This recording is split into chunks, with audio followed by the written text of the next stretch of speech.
Hello, everybody, and welcome to another edition of the Mormon Atheist.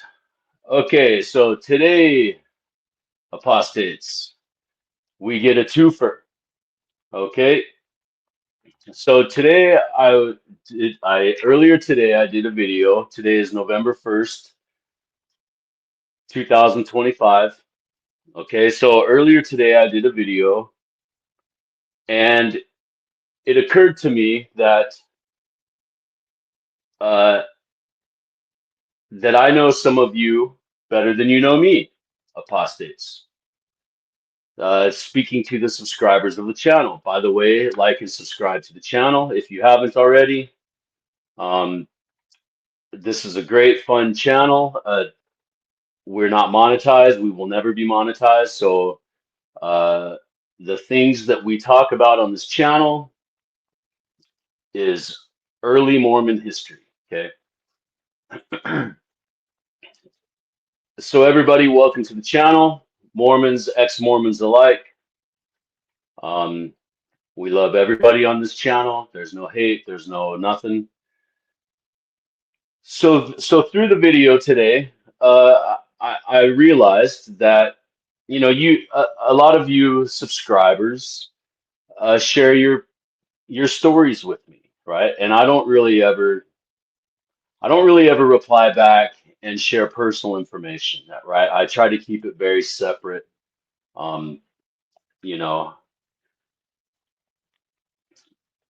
so in one of my videos, well, in a lot of my videos, I talk about how we should come out, apostates, be loud and proud. We're Ronin on this channel, right? So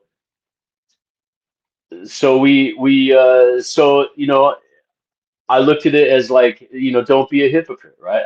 I am being a hypocrite by saying that, and then in turn not responding to the congregation in their replies. There's still some stuff I'm going to keep separate, but let's talk about it, right? So early church history, right? My personal church history. I was born and raised in Mormonism. Okay. My family is not any part of polygamy. We were never part of any kind of a polygamy thing. We are from the California sect of polygamy. I mean, I'm sorry, not polygamy, not polygamy, right? I'm sorry. Okay, we are from the California sect of Mormonism, not polygamy. Okay. So anyways, I was born in California, but I grew up. I traveled, right? So I was born in California. I moved to Oregon. Then from Oregon, I moved to Arizona, and I grew up in Arizona. Okay. So in my time in Arizona, I went to church every Sunday, every single Sunday, for my whole life, for my whole young life until I was a, about 15, about 14, I would say, about 14 years old.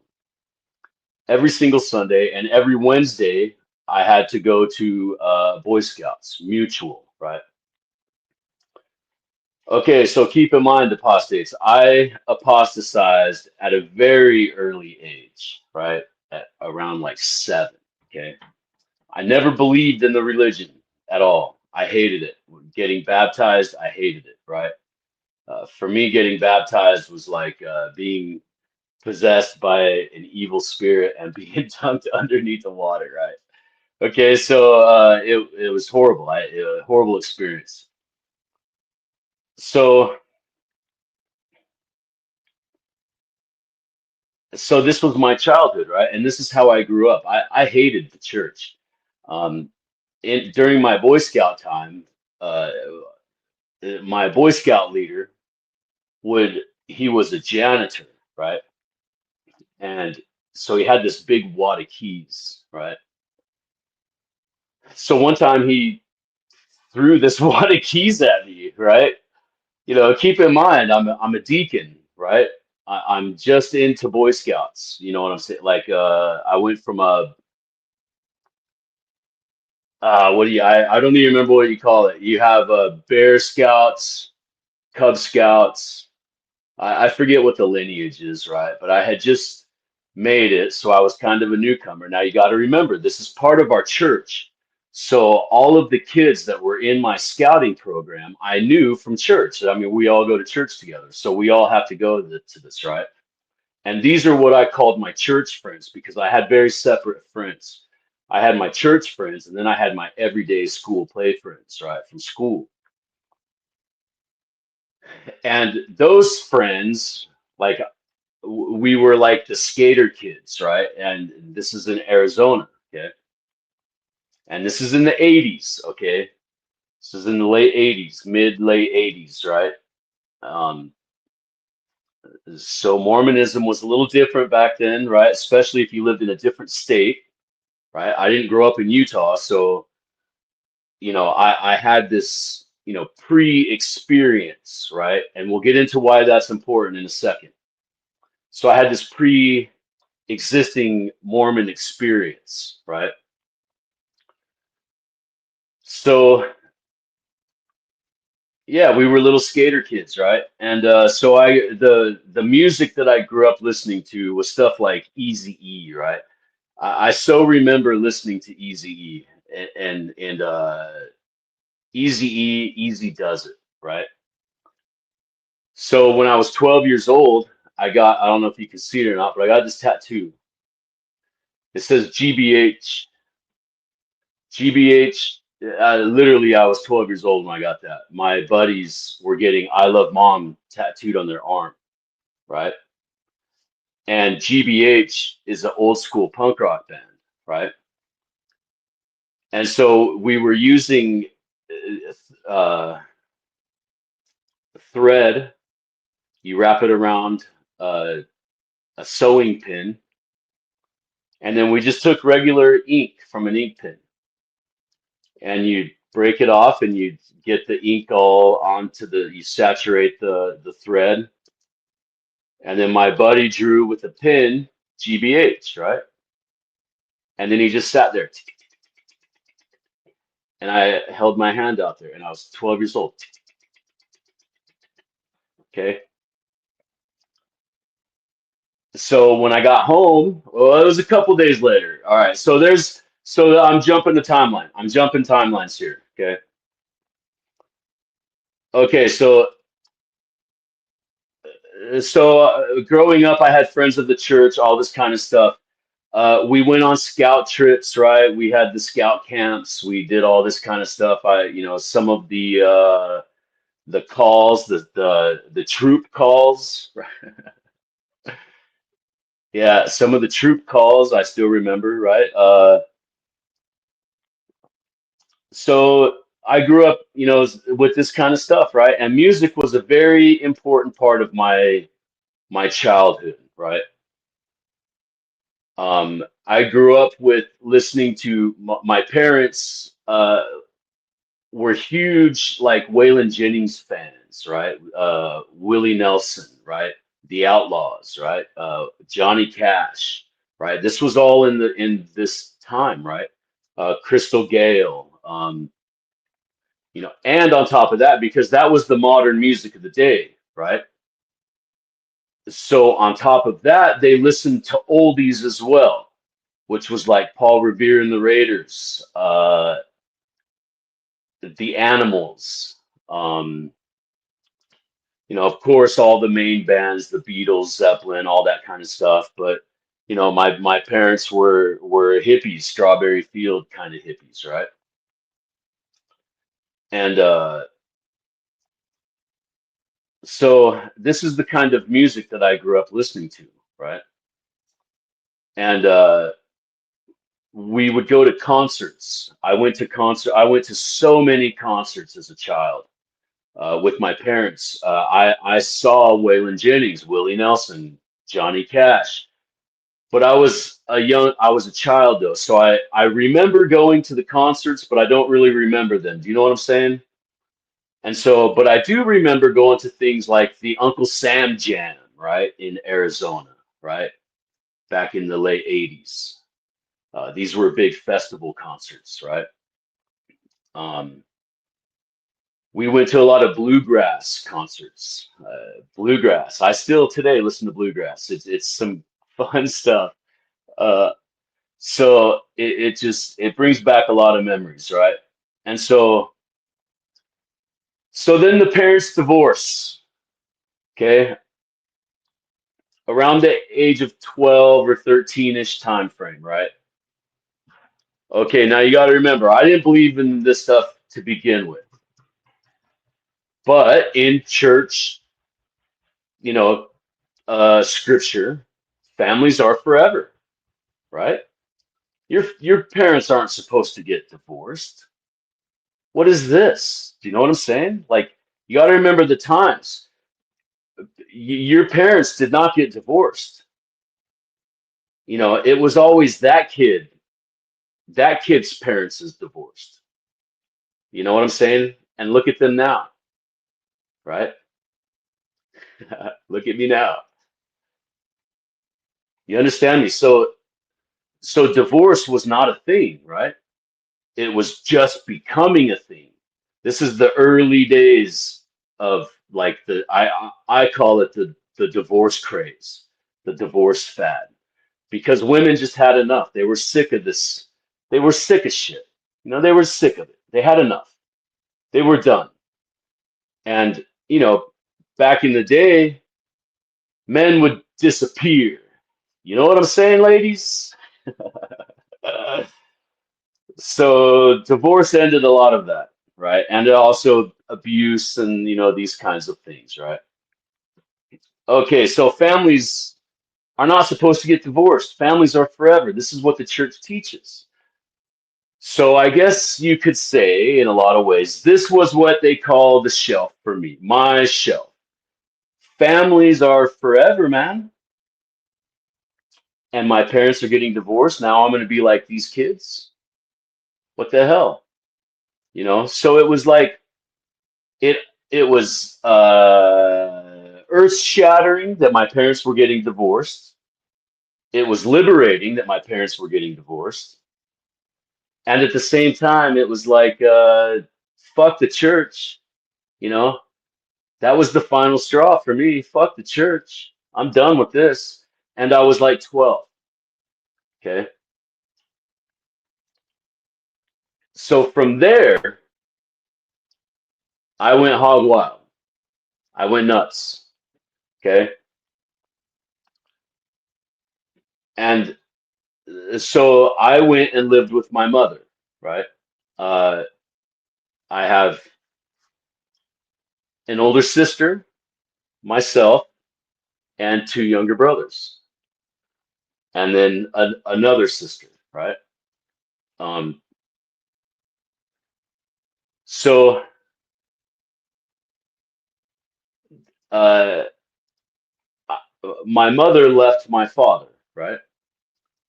And I totally understand why. I get it. This is in the craze. This is in the time. She was not happy. She had enough. She saw her window and she took it, right? And so there's a lot of stories that go on with all that, right? Oh my God, my life is crazy. I have had such a good, fun, crazy life. Okay. And so the parents get divorced. I go live with my mother. Okay. And so as my mother, right, as she goes hog wild, she goes crazy, she goes nuts, she goes off the rails, she starts, reliving her youth. You got to remember, my parents got married in the 60s, right? My mother was 15 years old. My father was 18. Okay. So my mother really never had a chance to live, you know? Okay.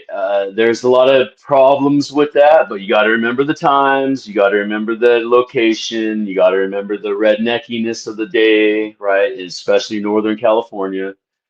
Okay, you got to like put all this into context. Okay, so there's nothing weird or strange or anything going on. It's just how life was, right? Okay, so she never really lived, right? And so as a result of that, when she got divorced, she went crazy, right? In a good way, right? She was reliving her youth. She was living her life. She was only in her 30s, right, when she got divorced. Okay, so we went to a lot of concerts after that, and we're talking bands like AC/DC, MC Hammer, Public Enemy, Kid and Play. Uh, yeah, I saw so many concerts, right, as a child, right? Every 80s hair band you can think of, right? Um, like this is how I grew up, you know? And so by by going to concerts, I'm sure you can use your imagination. A lot of fun comes along with that. And you got to remember, I'm a kid, right? I'm 12 years old going to these concerts.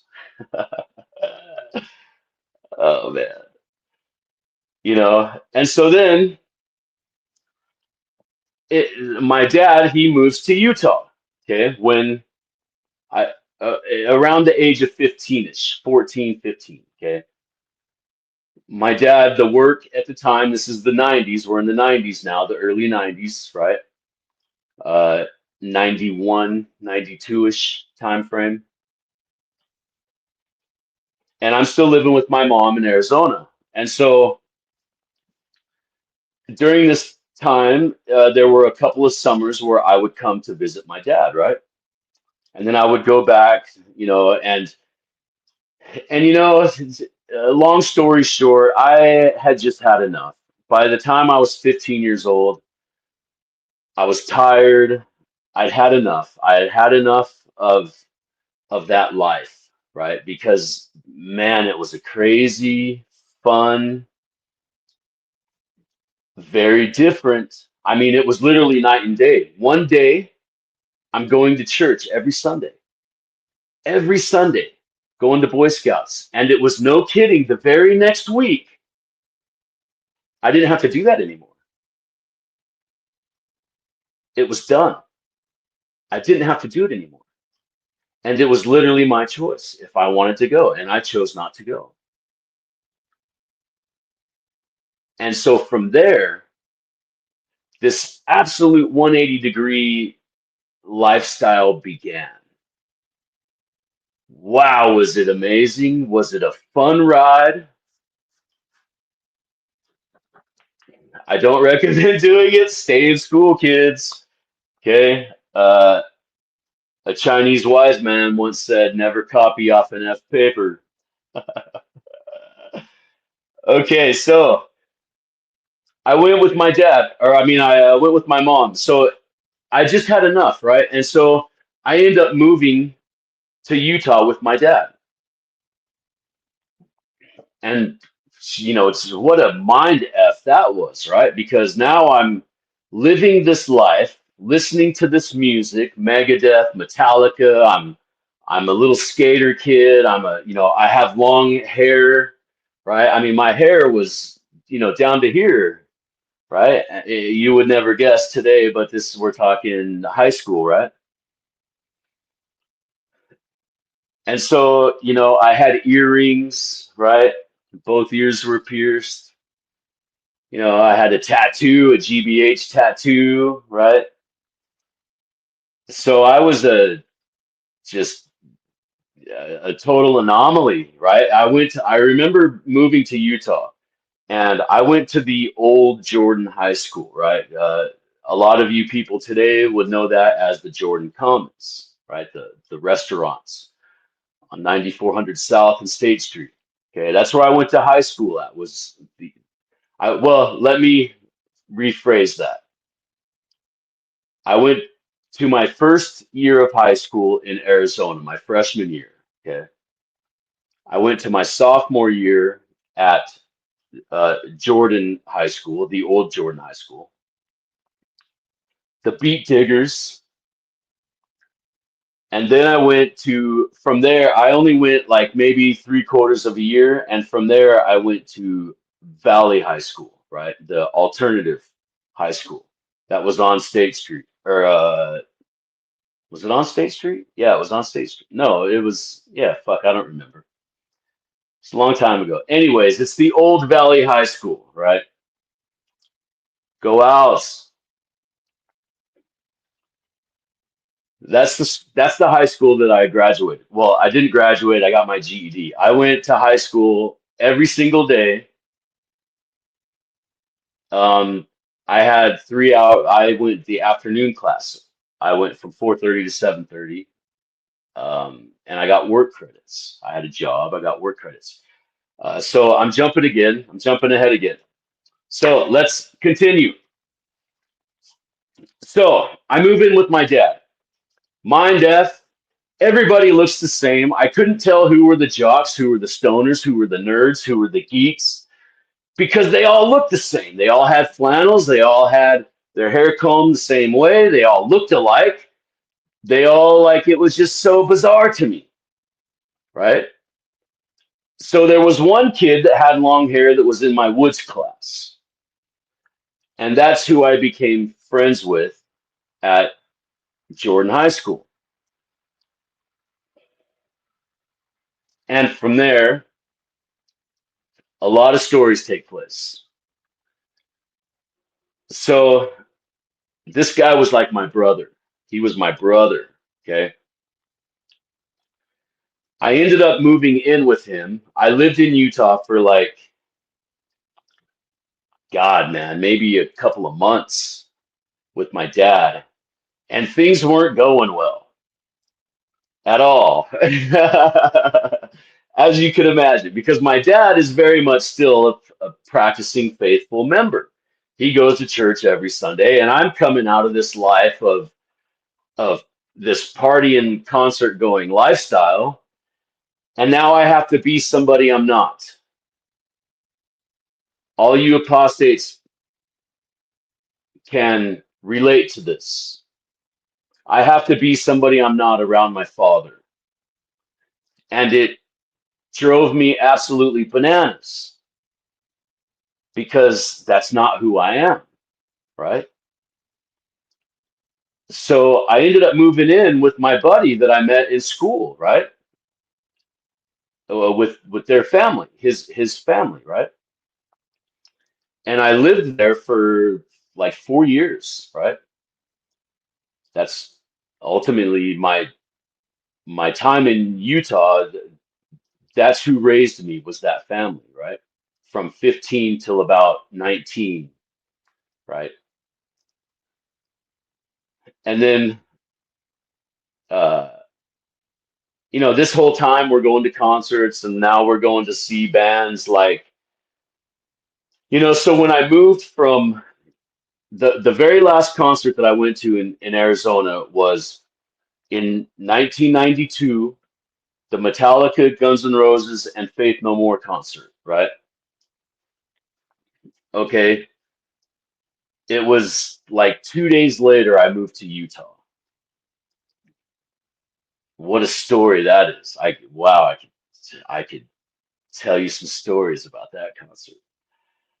Okay, so Faith No More was like one of my favorite bands. The singer of that group, Mike Patton, even today, to this day, I idolize this guy. I love that guy. Okay. So music is a huge part of my life, even today. Okay. And it has to do with my childhood, the way I grew up. I still listen to Young MC, I still listen to Tone Loc, Funky Cole Medina, uh, Digital Underground, the Humpty Dance. I still go back. I go back, baby. I go back.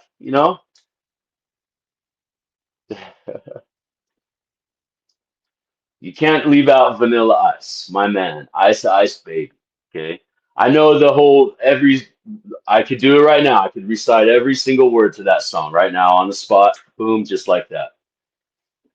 And I won't miss a beat. I will spare you. So music is a huge part of my life. Okay. And so growing up in this new world, right? I'm meeting new friends. I'm still going to concerts. But this whole time, I'm living the life of an apostate, apostasy. I never went to church. I would go I would go sometimes here and there to like please my dad, to make my dad feel happy, be part of the family, all this garbage stuff, and it's just, the whole time I'm not myself. I got to dress up in these dumbass clothes, I got to be all like, ooh, reverent. It's just not me. It's not who I am. It's not me. And this is how I have to act around my father. And I hate it. I hate it because it's a falsehood, right? It's not who I am. Okay. I know all of you apostates can relate to that in whatever your own particular situation is, right? Okay, so this is, going back in time, this is how I grew up, right? And my family today is still very much involved in Mormonism, right? They, I have a nephew on a mission right now. I have, nephews that are being baptized. I have nephews that are being born, that are being blessed. I have, this stuff is taking place within my family, and I am far from an active member, right? Far from it, right? I don't believe in the religion. That's why I'm called the Mormon atheist, right? We'll get into that in a second, okay? So all of these things are out of, I'm doing this stuff out of respect for my family, okay? But here's another thing that you apostates can relate to is they don't respect it back. They don't give that respect back. You know what I'm saying? They expect me as the apostate, because I'm the lesser, right? I'm the one that has to conform to them. You understand me? And, for lack of argument, consideration for them, in a lot of ways, I do conform, but I don't forget who I am.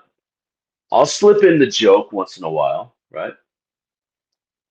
I'll make the comment here and there, in a tactful manner. I'm never rude. I'm never disrespectful. And, you know, when in Rome, do as the Romans. You know what I'm saying? It's what Joseph Smith did,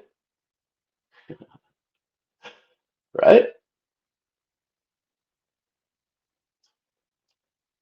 So, so my father, right, about 10 years ago, okay, we were having this in-depth conversation, right? Very in-depth conversation. And I'd had enough, right? Because all throughout this time, he's like holding out hope, right? That I'm going to come back. You know what I'm saying? I'm going to come back and I'm going to, admit the truth and I'm going to see the light and like all this stuff, right? And so I'm in my 30s, my mid to late 30s at this time, right? And I had enough. I was like, Dad, listen, man, I'm done with this conversation. I'm never going back. I'm done with you thinking this. And, there were choice words said. There were things that, it could have been, 100% could have been handled differently on both sides. It was a huge blow up. It was a big deal. And ultimately, in the end, he looked me deadpan in the face and says to me, "You're a goddamn apostate." And to this day, he refuses to speak to me. He will not speak to me to this day. I had no idea what the word apostate even meant. I'd never heard that word. I didn't know what it was. I had no idea. And so I started laughing. My physical reaction when he called me that, I started laughing and said, I don't know what an apostate is, but whatever it is, it can't be good, and I'll take it. Those were my exact words. Later did I come to find out to know, I fell right into the apostate I fell right into the apostate line of thought, right? So he's not wrong. But the point is he's never spoke to me to this day. He refuses. And the man's getting old, right? And that breaks my heart. That breaks my heart that his religion, right? That he will do that to his own flesh and blood. In this modern day, at his age, at my age, right? That he would do that, right? It's crazy. It's absolutely crazy to me. Okay.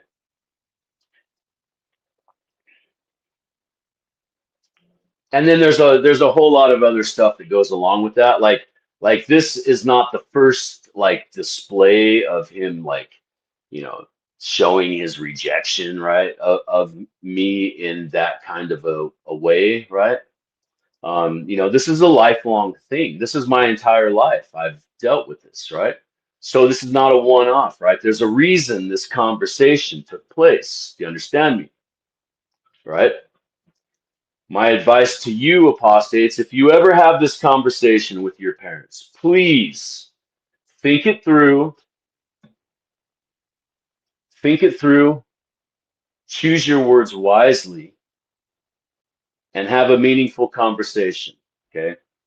Like I said before, never copy off an F paper, a Chinese wise man once said. Right? Okay? So this is why I call you the Apostate Congregation. Because I didn't know what an apostate was. And once I found out what it was, which was shortly thereafter, I was like, dude, I'll take this all day long. I will take this all day long. Absolutely, I'm an apostate, right? Absolutely. Which this led into later years, right, of, you know, things happening with my own children and the way they are. They grew up in a very non-Mormon environment. Um, they grew up in Utah, but in a very non-Mormon environment, like extreme non-Mormon environment. And so there's that, with my, and so like me and my children are very proud apostates, and they have my influence, right? Because I get into, so through my early years, right, I've always gotten into like the abstract, right? Uh, all of the Masonic conspiracy theories, all of the, ancient alien conspiracy theories, all of the all of the Mayan Indian stories, right? All of the, the end of the world 2012. I very much remember that, right? The Mayan calendar, right? These things are how I grew up, right? Is I read these books, I read these stories, I knew this stuff, right? Magic. I had all kinds of different books on like Wicca and spiritualism, and these are all in like my teen years and my high school days, right? Um, I had friends that were, I grew up with kids that were doing seances and going to, if you remember, all of you Utah folks, um, Jordan Middle School, right? And Jordan High School, the old Jordan High School. There were tons of haunting stories of these, right? And so there was one in Jordan Middle School where you could go at night, right? And you could watch into the window. You could stand in the field and you could watch in the window and you would see like a woman in a white dress. Look, the arms are standing on my hair talking about it. Or the hair on my arms are standing. And a woman in a white dress would walk by the window. So me and my buddies, we would go and we'd try to see the woman in the white dress, and I had friends that saw it, but I never saw this. I was like, dude, this is lame, man. There's this, for me, it was just an excuse to not be home. Right? I didn't care. I didn't never saw any ghosts. I never saw any of that stuff. But my point is these were the kind of people that I hung out with and grew up with, right? And so this is my childhood, okay? And so when I do this channel, a lot of this stuff affects the way that I look at these books that I talk about and the way that I approach, my approach to Mormonism, right? What I think about Mormonism, the stories that I grew up with in my day of Mormonism, because you got to remember it's the 80s is when I'm going to church and doing this stuff, right? So Mormonism is different, and especially since I wasn't in Utah, right? So it was even that much more different, right? And so it was very different, and so it's a fun story. It's a fun time, right? I mean, the things that the highlights of my childhood would most definitely be my friends and the music, right? So so I mentioned Faith No More, the band Faith No More, right? So Faith No More, the singer of that band, is one of my all-time favorite artists, right? And I call him an artist because he very much still is working today, right? He's never stopped. He has a ton of different bands and they're all phenomenal, right? And so his latest thing that he just did was his very first band before Faith No More is a band called Mr. Bungle, right? Now, I grew up with the 1991 cassette tape of Mr. Bungle, okay?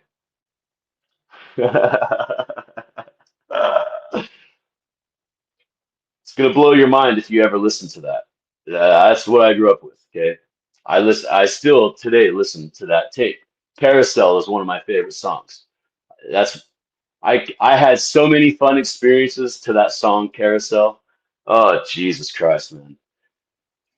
Yeah, I've had some good times to that tape, right? Um, Negative Land is another band that I grew up with, right? Helter Stupid was the cassette tape. Helter Stupid. The loudspeakers spoke up and said, okay?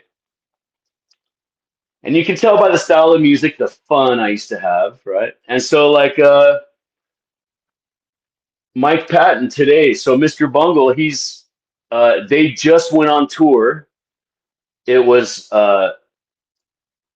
Scotty from Anthrax, Dave Lombardo from Slayer, Trey from the original Mr. Bungle lineup, and Mike Patton, the original singer of Mr. Bungle. And they redid The Raging Wrath of the Easter Bunny. Okay. And they went on tour. And I saw them in Utah when they went to Utah, right? Because they just went they were just in Utah. And oh my God, man, what a phenomenal guy that dude is. God, if I could make man love to Mike Patton, I would, right? And then Dave Lombardo is one of my all-time favorite drummers, right? Yeah. Do I need to say who Dave Lombardo is? Slayer. Okay, Slayer. Come on, Utah. Slayer's huge in Utah, especially in the 90s, right? The heavy metal shop. Come on, the heavy metal shop. I saw Slayer quite a few times in Utah, right? The last time I saw him was God, when like Hanneman had just passed away. Uh, it was their tour. Yeah, good stuff. Love Slayer. Yeah, so I have a huge wide range. I love jazz music, right? Because of Bungle, right? Because of Mike Patton, I went through the whole ska phase of the 90s, right? And then the way I grew up listening to the Mamas and the Papas and from my parents, you know, I like instruments, jazz music. I love jazz music. I can't get enough of jazz music, right? And then through my time, right, I have um a lot of Miami style background, right? And so through that channel comes a lot of Latin jazz, Cuban jazz, Brazilian jazz. Uh, I One of my favorites is Cuban jazz. I love Cuban jazz, old 1950s, right? Because they call it storytellers. They're the storytellers, right? And that's some phenomenal shit right there. Cuban jazz, old school Cuban jazz, right? And so my playlist on my playlist, I have um everything from Sade to uh Tears for Fears, Depeche Mode, Big Daddy Kane, Slayer, Megadeth, Suicidal Tendencies is one of my favorite bands. One of my favorite bands is Suicidal Tendencies, hands down. ST, Praise Your Allegiance, baby. Suicidal for Life, ST, hands down, favorite band. Mike Muir, one of my favorite bands, man. That guy, and I've seen him in concert so many times.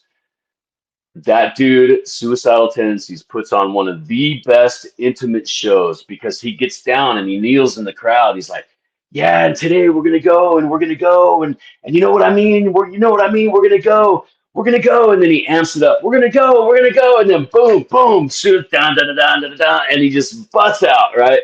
And it's so intense. You're just like, yeah, right. I love Suicidal, right? Suicidal's the best. Okay. But then I got to go back to Easy E, my man, Easy, real motherfucking G's, right? Where'd you get the anorexic rapper? All right, Apostate Congregation. This is my life as an apostate. The way I grew up, it dawned on me that I know a lot of you more than you know me. And you're watching me. So I think it's only fair. Don't be a hypocrite. I come out and say all the time on the channel, come out, apostates. Be loud, be proud. Who are you? I'm not saying who are you. Don't say your names. That's not what I'm saying. I'm just saying in your own personal life, right? Be a proud apostate. In a lot of ways, you're going to go through hell, okay? But that's part of apostasy. That's part of truth. As long as you know as long as you know why you are being, if you're just like, fuck you, mom and dad, okay, I don't want to hear it. If you're just going through your little rebellion phase, right? But there's legit things, right? You just categorically do not believe this. You're gay. A lot of gay people, right? There's so many reasons to be an apostate, right? Within the Mormon Church.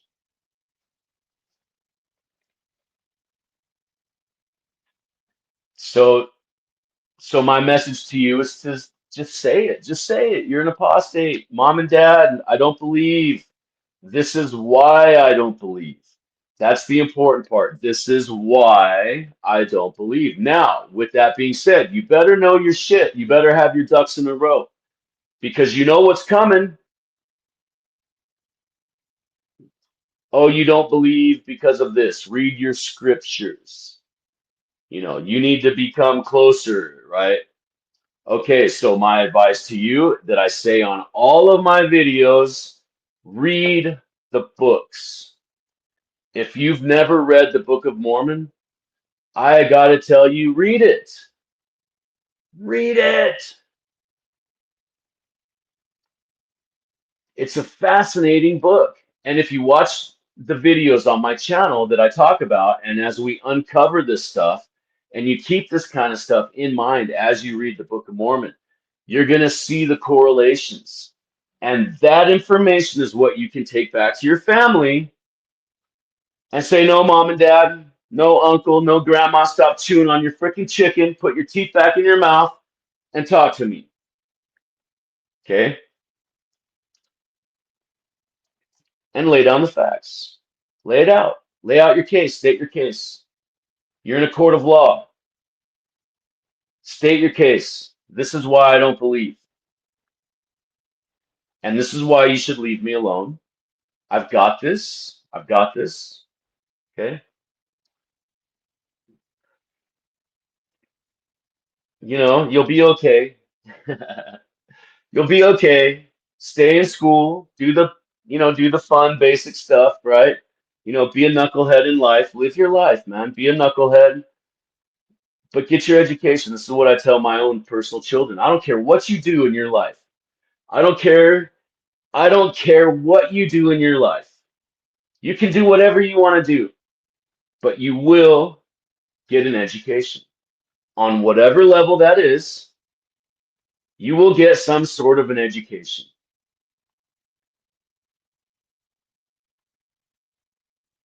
And so far,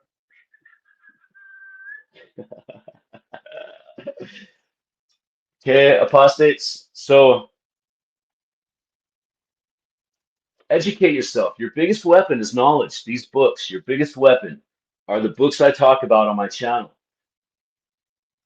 because it totally destroys the cultic church archival Mormon record history. 100% destroys it. So know your shit when you go to mom and dad, grandma and grandpa, because you know they're going to talk you out of it or they're going to shame you. They're going to shame the F out of you. But rise above that shame and to know that it's a tactic. It's a tactic. And they've been doing it for 200 years. So it's nothing new. You are not anybody special. Okay? Don't go out and, commit suicide, you people out there. It's not that bad. There's more of us out there. We're all apostates. We're all out there. We all have either gone through some shit or we're going through some shit. So you're not alone, Apostate Congregation. Okay? I love you guys. The commenters on this channel, the subscribers on this channel, the community that we are building on this channel is so incredibly awesome. I can't even express that enough. You guys are you're just cool. You're just cool. All of you guys. The ones that cannot subscribe or won't subscribe because of my name, you've told me I get messages and I appreciate it. I love it. I love your messages. I love the fact that you're watching. Even though you can't or won't subscribe, you're watching, and I love that. Tell your friends about these books and just know that there's more of us out there, man. You people can start support groups. You people can, come together, where the apostate congregation come together, like tell your stories to each other, be friends on Facebook, be whatever, right? Like, you know, it's, we are literally building like this, like strange kind of like family thing. And it's really cool to me. I really like it and it's really cool to me. And I think it's fascinating, right? And it's very much unexpected, very much unexpected. Okay, so thank you guys. Thank all of you guys. Thank all of you. Thank all of you. Thank all of you for liking and subscribing, sharing. That's the only way you can support the channel. We are not monetized. We will never be monetized. We are truth seekers, right? We are nerds. This is a channel for nerds. History, Mormon history nerds, just history nerds in general. Masonic nerds, Masonic history nerds. This is a nerd channel. Okay? So come be a nerd, subscribe to the channel, hit the notification bell because I come on at random times. Um, click on the notification, right? Go to the video through the notification. Okay. That's the only way you can help support the channel is subscribing, liking the videos, commenting, telling your friends about the books, telling your friends about the channel. Yeah, all this stuff, right? Share the videos, watch the videos all the way through because I talk about some cool stuff. There's some really cool stuff on this channel. Okay. So, anyways, Apostate Congregation, that is my story. That's a very summarized piece of my story, but that's my story, and I'm sticking to it. All right, congregation. Like and subscribe to the channel. We are Morgan. We are William Morgan. In the words of the late, great Solomon Southwick, the ashes of Morgan will rise again. And here we are, Apostate Congregation. So thank you all. Thank you all. Thank you all. I love you all. Everybody is welcome on this channel. TBMs, apostates, everybody's welcome. Thank you.